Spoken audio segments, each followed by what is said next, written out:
সুপ্রিয় দর্শক, আসসালামু আলাইকুম। অনুসন্ধানী টাইম চ্যানেলে যুক্ত হবার জন্য আপনাকে অসংখ্য ধন্যবাদ। জানিয়ে দিচ্ছি আমাদের হাতে থাকা সর্বশেষ আপডেট।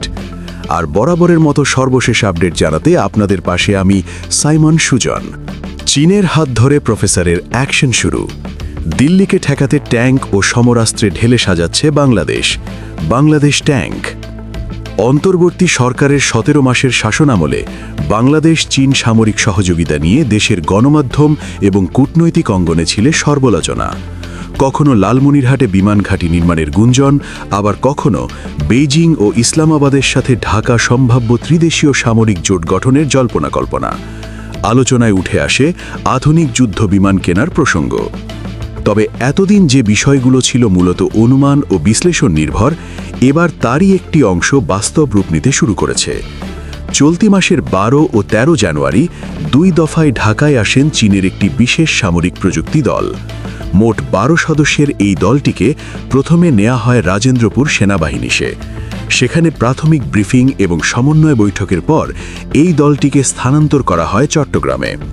সফরের মূল উদ্দেশ্য হল বাংলাদেশ সেনাবাহিনীর ব্যবহৃত যুদ্ধ ট্যাঙ্কের আধুনিকায়ন ও জরুরি মেরামত কার্যক্রম পরিচালনা করা।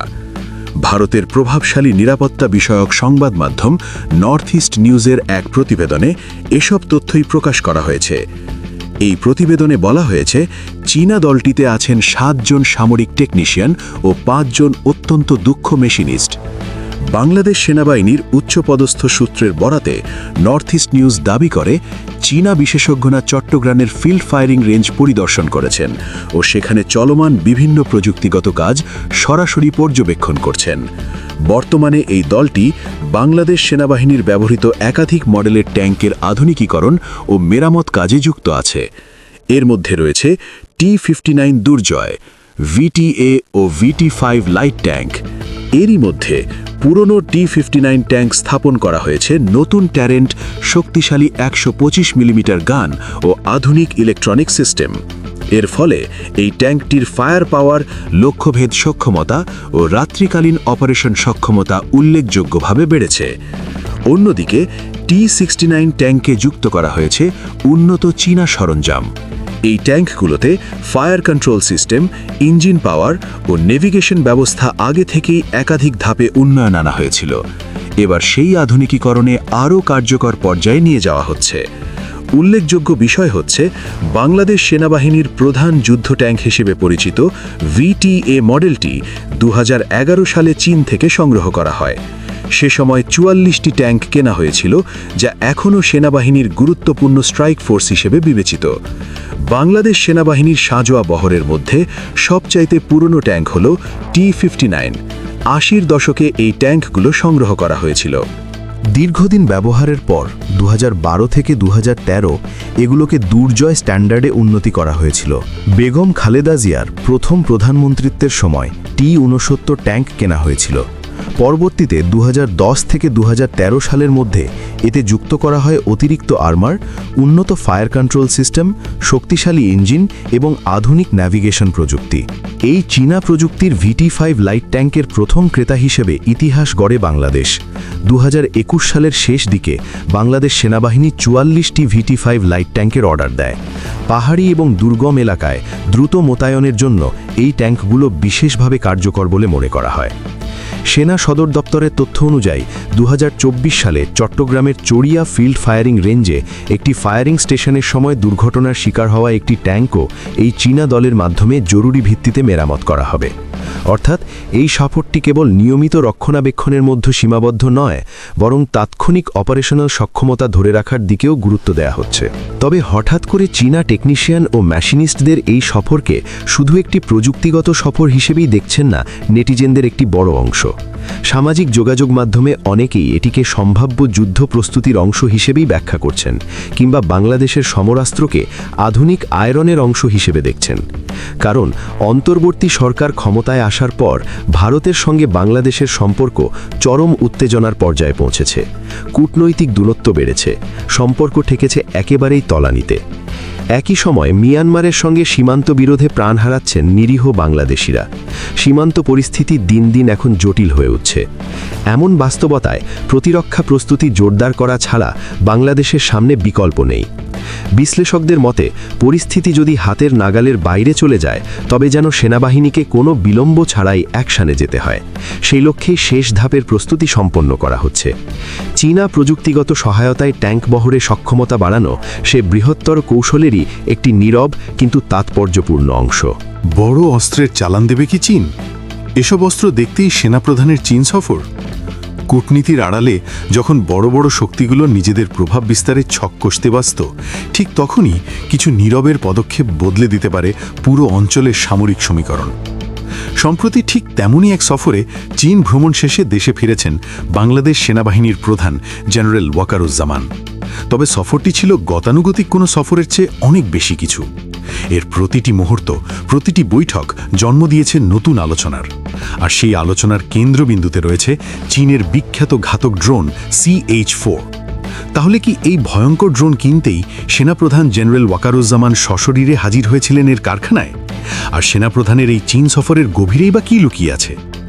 ঘটনার গভীরে প্রবেশ করলে জানা যায় সেনাপ্রধানের এই সফরের একটি বড় অংশ জুড়ে ছিল চীনের শীর্ষস্থানীয় প্রতিরক্ষা শিল্প ও প্রযুক্তি প্রতিষ্ঠানগুলোর সাথে একের পর এক বৈঠক। আর এই সফরের সবচেয়ে গুরুত্বপূর্ণ হয়ে ওঠে যখন তিনি দেখা করেন চীনের মহাকাশ ও প্রতিরক্ষা শিল্পের প্রধান প্রতিষ্ঠান চায়না এরোস্পেস লং মার্চ ইন্টারন্যাশনালের সাথে। আর এটি সেই একই কোম্পানি যেটি চীনের সবচেয়ে আলোচিত এবং বহুল ব্যবহৃত CH-4 মিডিয়াম অ্যাল্টিটিউড লং এন্ডিওরেন্স বা মেইল ড্রোন তৈরি করে। বোঝার সুবিধার্থে একটি উদাহরণ দেওয়া যাক। আপনারা নিশ্চয়ই যুক্তরাষ্ট্রের কিংবদন্তি তুল্য RQ-1 প্রিডেটর ড্রোনের কথা শুনেছেন, যেটি আফগানিস্তান থেকে শুরু করে ইরাকের যুদ্ধক্ষেত্রে আকাশ থেকে এক মূর্তিমান আতঙ্ক হিসাবে আবির্ভূত হয়েছিল। চীনের এই CH-4 ড্রোনকে প্রায়শই সেই প্রিডেটরের যমজ ভাই হিসাবে আখ্যা দেওয়া হয়। চীন অত্যন্ত দক্ষতার সাথে মার্কিন প্রিডেটরের ধারণাটিকে গ্রহণ করে তাতে নিজেদের প্রযুক্তি উদ্ভাবন এবং কৌশলগত পরিবর্তনের এক অবিশ্বাস্য মিশ্রণ ঘটিয়েছে। আর ফলাফল এমন এক ড্রোন হয়েছে যা শুধু চীনের নিজস্ব বাহিনীর জন্যই নয়, আন্তর্জাতিক বাজারেও এক অপ্রতিরোধ্য শক্তিতে পরিণত হয়েছে। বর্তমানে বিশ্বের বহু দেশ, বিশেষ করে মধ্যপ্রাচ্যে সৌদি আরব, ইরাক, সংযুক্ত আরব আমিরাত এবং আফ্রিকার নাইজেরিয়া, মিশর সহ বিভিন্ন রাষ্ট্র তাদের সামরিক বহরে এই চীনা ড্রোনকে সগর্ভে অন্তর্ভুক্ত করেছে। এর পেছনের কারণটা কিন্তু অত্যন্ত পরিষ্কার এবং বাস্তবসম্মত। পশ্চিমা দেশগুলো তৈরি ড্রোনের তুলনায় এটি দামে অনেক বেশি সাশ্রয়ী, পারফরম্যান্সেও নির্ভরযোগ্য এবং সবচেয়ে বড় বিষয় হলো এটি কেনাবেচার ক্ষেত্রে চীনের পক্ষ থেকে কোনো জটিল রাজনৈতিক শর্ত বা বিধিনিষেধ আরোপ করা হয় না। অর্থাৎ এটি সংগ্রহ করা তুলনামূলকভাবে অনেক সহজ।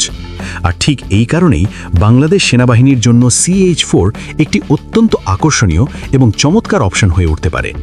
আর তার কারণ আমাদের দেশের দুর্গম সীমান্ত সার্বক্ষণিক পর্যবেক্ষণ, প্রাকৃতিক দুর্যোগের সময় নিখোঁজদের সন্ধান বা ত্রাণ পৌঁছানোর পথ নির্ধারণ, দেশের অভ্যন্তরে সন্ত্রাস দমন অভিযান কিংবা যুদ্ধকালীন পরিস্থিতিতে শত্রুর সঠিক অবস্থান চিহ্নিত করার মতো ঝুঁকিপূর্ণ কাজগুলো এই ড্রোনের মাধ্যমে অত্যন্ত সহজ ও নিরাপদ হয়ে যাবে।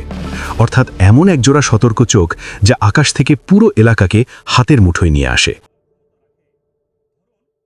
এই ড্রোনটি কিন্তু শুধু গোয়েন্দার নজরদারির জন্যই সীমাবদ্ধ নয়, এটি একটি পূর্ণাঙ্গ অ্যাটাক ড্রোন। এর ডানার নিচে রয়েছে লেজার গাইডেড বোমা এবং ভূমি থেকে আকাশে নিক্ষেপযোগ্য মিসাইল বহন করার আশ্চর্য ক্ষমতা। একটানা প্রায় 14 ঘন্টা আকাশে উড়ে এটি শত্রুপক্ষের অনেক গভীরে প্রবেশ করে সুনির্দিষ্ট লক্ষ্যবস্তুতে হামলা চালিয়ে নিরাপদে ঘাঁটিতে ফিরে আসতে পারে। সুতরাং সেনাপ্রধানের ড্রোন নির্মাতাদের সাথে এই বৈঠক যে নিছকই এক সৌজন্য সাক্ষাৎ ছিল না, তা সহজেই অনুমেয়। তবে সেনাপ্রধানের অনুসন্ধানী দৃষ্টি কেবলই ড্রোনেই সীমাবদ্ধ ছিল না, তার চোখ ছিল আধুনিক যুদ্ধক্ষেত্রের আর এক নীরব নায়কের দিকেও। চীন সফরকালে জেনারেল ওয়াকারুজ্জামান দেশটির দুটি ভিন্ন কোম্পানির তৈরি অত্যাধুনিক ওয়েপেন লোকেটিং রাডার খুব কাছ থেকে পর্যবেক্ষণ করেছেন। এই রাডারগুলো হলো সেই প্রযুক্তি যা পিছন থেকে একটি যুদ্ধের মোড় ঘুরিয়ে দেওয়ার ক্ষমতা রাখে। ধরুন, যুদ্ধক্ষেত্রে শত্রুপক্ষ আপনার দেশের উপর বৃষ্টির মতো গোলাবর্ষণ করে চলেছে, কিন্তু কোথা থেকে এই হামলা আসছে তা বোঝার আগেই ব্যাপক ক্ষয়ক্ষতি ঘটে যাচ্ছে। পাল্টা আক্রমণটা ঠিক কোথায় করবেন? শত্রুর আর্টিলারি বা রকেট লঞ্চারগুলো ঠিক কোন ঝোপের আড়ালে লুকিয়ে আছে? ঠিক এখানেই গেম চেঞ্জারের ভূমিকায় অবতীর্ণ হয় ওয়েপন লোকেটিং রাডার।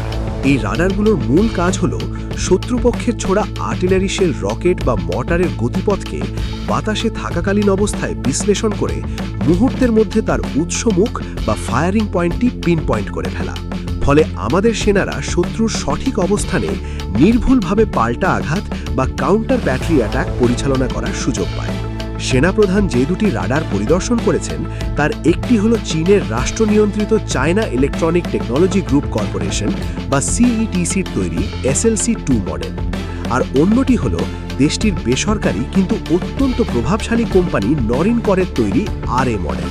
মজার বিষয় হল বাংলাদেশ সেনাবাহিনীতে বর্তমানে অল্প কিছু সংখ্যক SLC-2 রাডার ইতোমধ্যেই ব্যবহৃত হচ্ছে, কিন্তু বাস্তবতা হল দেশের সার্বিক প্রতিরক্ষার প্রয়োজনে এই সংখ্যা একেবারেই অপ্রতুল। তাই সেনাপ্রধানের এই ব্যক্তিগত পরিদর্শন স্পষ্ট ইঙ্গিতই দিচ্ছে যে বাংলাদেশ তার আকাশ প্রতিরক্ষার এই গুরুত্বপূর্ণ অংশটিকে আরও শক্তিশালী করতে খুব দ্রুতই বড় কোনো পদক্ষেপ নিতে চলেছে। তবে বাংলাদেশের এই সামরিক আধুনিকায়নের চেষ্টার পাশাপাশি বিশ্ব দেখছে আর এক বিস্ময়কর উত্থান। বিগত কয়েক বছরের ড্রোন প্রযুক্তির দুনিয়ায় তুরস্ক রীতিমতো এক বিপ্লব ঘটিয়ে ফেলেছে। তাদের তৈরি করা বাইরাক্তার TB2 ড্রোন আজ সারা বিশ্বে এক কিংবদন্তি। আজারবাইজান আর্মেনিয়ার যুদ্ধ থেকে শুরু করে ইউক্রেনের রণক্ষেত্রে এই তুর্কি ড্রোন নিজের কার্যকারিতা এমনভাবে প্রমাণ করেছে যা বড় বড় সামরিক শক্তিধর দেশগুলোকেও অবাক করে দিয়েছে। ফলে বাংলাদেশের সামনে এখন দুটি অসাধারণ বিকল্প পথ খোলা। একদিকে রয়েছে চীনের পরীক্ষিত, সাশ্রয়ী এবং নির্ভরযোগ্য CH-4 ড্রোন, অন্যদিকে রয়েছে তুরস্কের বিশ্বজুড়ে সমাদৃত এবং বাস্তব যুদ্ধক্ষেত্রে নিজেদের শ্রেষ্ঠত্ব প্রমাণ করা বাইরাক্তার TB2। বাংলাদেশ কি চীনের সাথে দীর্ঘদিনের প্রতিরক্ষা সহযোগিতার সম্পর্ককে আরও এগিয়ে নিয়ে যাবে, নাকি নতুন উদয়মান শক্তি তুরস্কের দিকে ঝুঁকবে? সেনাপ্রধানের এই চীন সফরটাই শুধুমাত্র কিছু অস্ত্র কেনার প্রক্রিয়া নয়, এটি বাংলাদেশের প্রতিরক্ষা নীতির এক গভীর প্রতিফলন। এটি ফোর্সেস গোল 2030-র আওতায় সশস্ত্র বাহিনীকে আধুনিক ও যুগোপযোগী করার যে বিশাল পরিকল্পনা, তারই একটি গুরুত্বপূর্ণ অংশ। এ সফরের মাধ্যমে বাংলাদেশ তার বন্ধু রাষ্ট্রগুলোকে যেমন বার্তা দিচ্ছে, তেমনি প্রতিবেশীদের কাছেও নিজেদের সক্ষমতার জানান দিচ্ছে। চূড়ান্ত সিদ্ধান্ত কী হবে তা এখনই বলা যাচ্ছে না, তবে নিশ্চিতভাবে বলাই যায় জেনারেল ওয়াকারুজ্জামানের এই সফর বাংলাদেশের প্রতিরক্ষা ব্যবস্থায় এক নতুন দিগন্ত উন্মোচন করতে চলেছে। দেশের আকাশকে সুরক্ষিত রাখতে, মাটিকে নিরাপদ রাখতে এবং ভবিষ্যতে যে কোনো চ্যালেঞ্জ মোকাবেলা করতে বাংলাদেশ যে সর্বোচ্চ প্রস্তুতি নিচ্ছে, এই সফর তারই এক জ্বলন্ত প্রমাণ। প্রিয় দর্শক, আজ শেষ করছি। বিষয়টি নিয়ে আপনার মূল্যবান মতামত জানতে চাই আমরা। নিশ্চয়ই কমেন্ট করে আমাদের জানাবেন। আজ এই পর্যন্তই। ভালো থাকুন, সুস্থ থাকুন। দেখা হবে পরের পর্বে।